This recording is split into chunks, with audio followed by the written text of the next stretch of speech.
यमुनानगर में कोरोना का कहर लगातार जारी है। जिले में एक साथ 88 मामले सामने आए हैं। सीएमओ डॉक्टर विजय दहिया ने जानकारी देते हुए बताया कि अब तक 29,373 सैंपल लेकर भेजे गए हैं, जिसमें से 27,993 सैंपल नेगेटिव आए हैं। अब जिले में कोरोना के 461 एक्टिव केस हैं, जिनमें से 255 कोविड अस्पताल में भर्ती हैं। वहीं 206 मरीज होम आइसोलेशन में हैं। इन संक्रमित मरीजों में पुलिस कर्मचारी और स्वास्थ्य विभाग के कर्मचारी भी शामिल हैं। कोरोना संक्रमण से अब तक जिले में कुल 953 मामले सामने आ चुके हैं। देखिए, अभी तक हमारे टोटल 29,773 सैंपल हमने लेकर भेजे हैं, जिनमें से हमारे 27,993 जो सैंपल हैं वो नेगेटिव आए हैं और 953 हमारे सैंपल जो वो पॉजिटिव आए हैं, जिनमें हमारे 889 यमुनानगर से हैं और 64 जो सैंपल हैं वो आउट ऑफ द डिस्ट्रिक्ट हैं।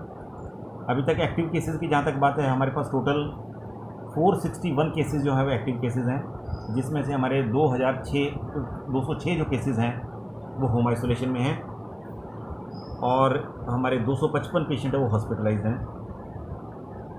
अभी तक हमारे जो पेशेंट है वो रिकवर्ड हो चुके हैं वो 477 हैं। 477 पेशेंट हमारे रिकवर्ड हो चुके हैं।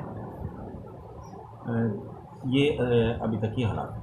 बिल्कुल सही बात है कि जो हमारे हेल्थ केयर वर्कर्स हैं, पुलिस कर्मचारी हैं और जो ग्रास रूट वर्कर्स हैं, उनमें भी, क्योंकि वो लगातार, ये तो संक्रमण से फैलने वाली बीमारी है, एक व्यक्ति से दूसरे व्यक्ति तक पहुंचती है।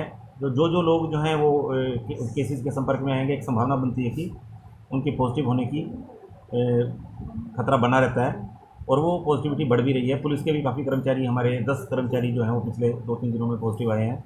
इसी तरह से प्राइवेट सेक्टर से और गवर्नमेंट सेक्टर से भी कुछ डॉक्टर, 2 प्राइवेट सेक्टर के रादौर से और 2 यमुनानगर से पॉजिटिव आए हैं। इसी तरह से कुछ स्टाफ भी हमारा पॉजिटिव आया है।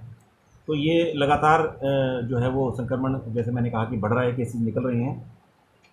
तो ये सही है कि केसेस लगातार बढ़ रहे हैं और ऐसे में हमें और भी एहतियात लेने की ज़रूरत है।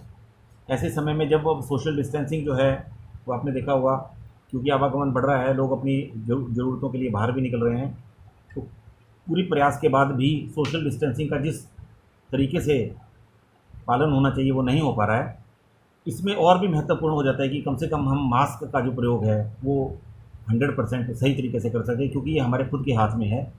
जब भी हम घर से बाहर निकलें तो मास्क को ज़रूर लगा कर रखें। मास्क इस समय में एक ऐसी चीज़ है जो हमें संक्रमण से बचा सकती है।